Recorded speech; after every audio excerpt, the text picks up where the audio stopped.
works with this team to the point where I keep saying, you know what? You give up? Some years are just not meant to be, and it feels like this is not meant to be until the Eagles went to Miami and lost. Goodness. And it's only because of the Eagles. The only reason we're still talking about the Dallas Cowboys is because the Eagles have been even worse than the Dallas Cowboys, which brings me back to chip on our shoulder, says Ezekiel Elliott. I've had some issues all year with Zeke because I'm not seeing the same Zeke that I used to see. So now he says it's getting chippy in practice because we got chips on our shoulders. They had chips on their shoulders when Minnesota visited Dallas in that night game. Right. And guess what? Your Vikings knocked that chip right off their shoulder in Jerry World. Right. And then they had a chip on their shoulder when they went to New England. Yeah. And guess what? Up there in the rain and the cold, the chip got knocked right off their shoulder.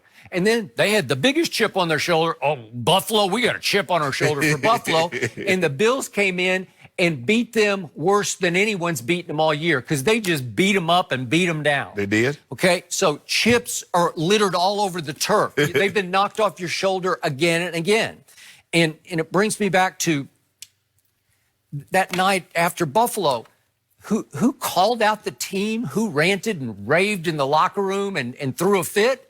It was the guy who just joined them a month ago. Right. What does that tell you? That Michael Bennett comes in, and he's the one guy with the ring. There's a couple of one other guy, but nobody. Cam Fleming from the Patriots, but he's the one guy with nobody's listening to Cam Fleming. So Michael Bennett just tears into him. We're better than this, and when he uses the we, I cringe because is he really a we? I don't think he's a we yet, right? He done bought in. Okay, well, I guess so, but how would you feel if a guy came in as an outsider and called out your team while Dak didn't call him out after the game, Zeke didn't, Jalen Smith didn't, Leighton Vander Esch didn't, Byron Jones, none of your cornerstone, Zach Martin, none of those guys called him out. And being the leader, maybe that's one of Dak's problems because he's like, I'm only 4 years, and most of these guys have been here 8, 9 years. That's right. You look at the offensive line, and you look at these other guys that's been here longer than I have, maybe he doesn't feel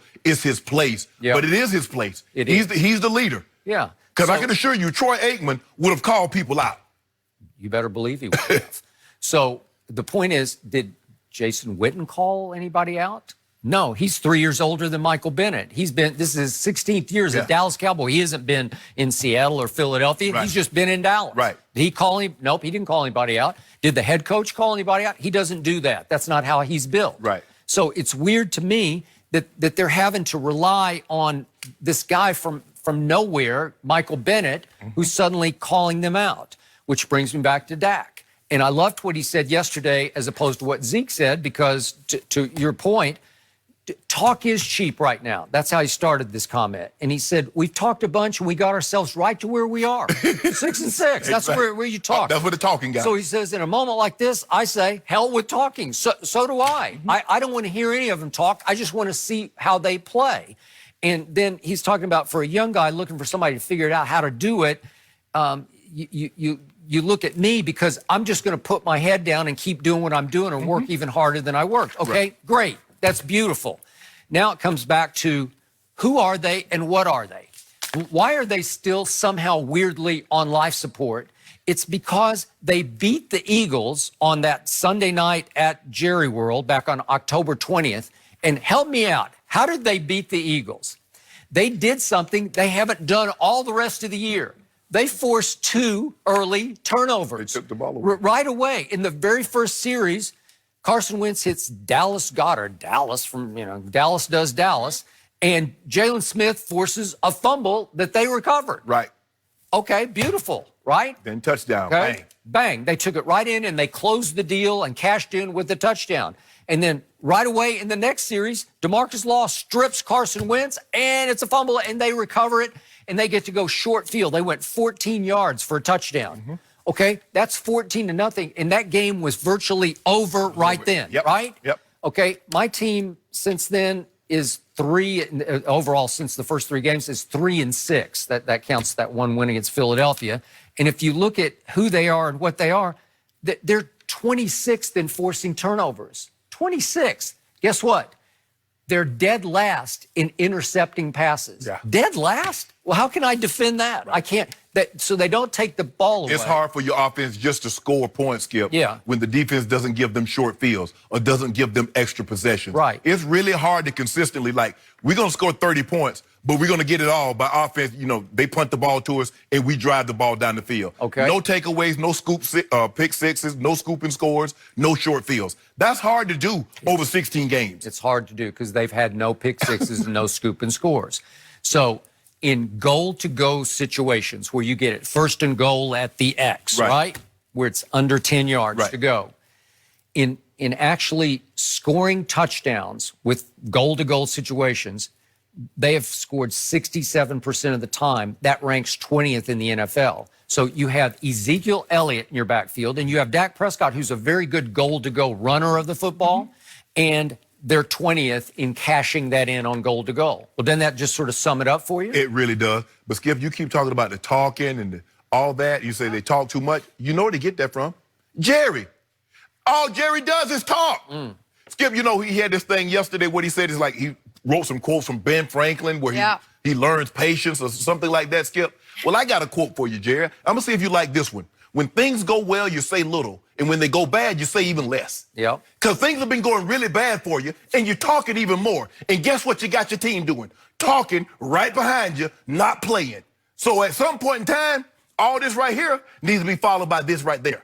Playing. Skip, playing. You see the thing, that's what I love about sport. Because you can't talk your way in or out of something. At some point in time, you got to get on the floor, you got to get on the field, and you got to do what you said, those words that came out of your mouth. But, oh, we're going to do this, we're going to do all of that, we're going to hit them in the mouth, and we're going to get back to playing Cowboy football. Okay, I'm going to see Thursday night. With all that talking and all that chippiness, gotcha. Because we're going to see, Skip. Okay, but why did Jerry Jones buy this team in 1989?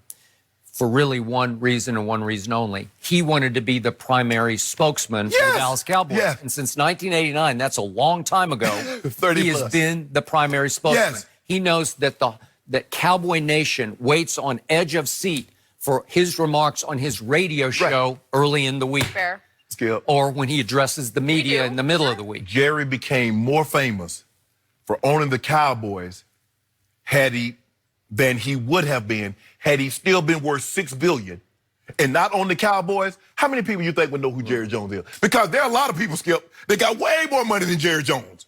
We don't even know him. But we know who Jerry is because why, Skip? That star. He owns the Cowboys. And every time, before Jason Garrett, before any player speaks, who's speaking after the games? I never heard of this.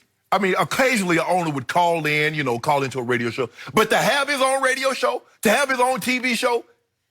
And he is the general manager, so, okay. He's the owner, general manager, VP, he's all that. He's all of the above.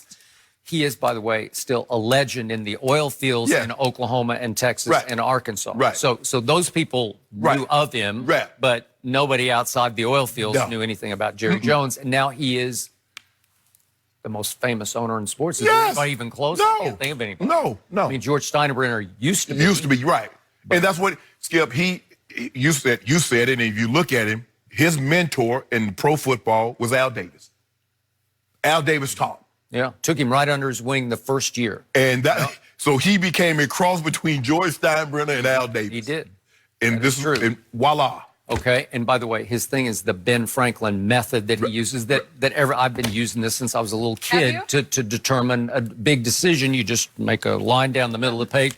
You say pros, cons. Yeah. Pros, cons. I just didn't realize where it came from. Yeah. Well, I don't know that it came from Ben. I don't know where that. Ben Franklin, but I think everybody's been doing that for years. Yeah, okay, the pros. So you see if the pros outweigh the cons. Yes, or there are more of them, but then you have to actually weight each one of them. Right. But he's saying that the pros of this year's Dallas Cowboys far outweigh the cons.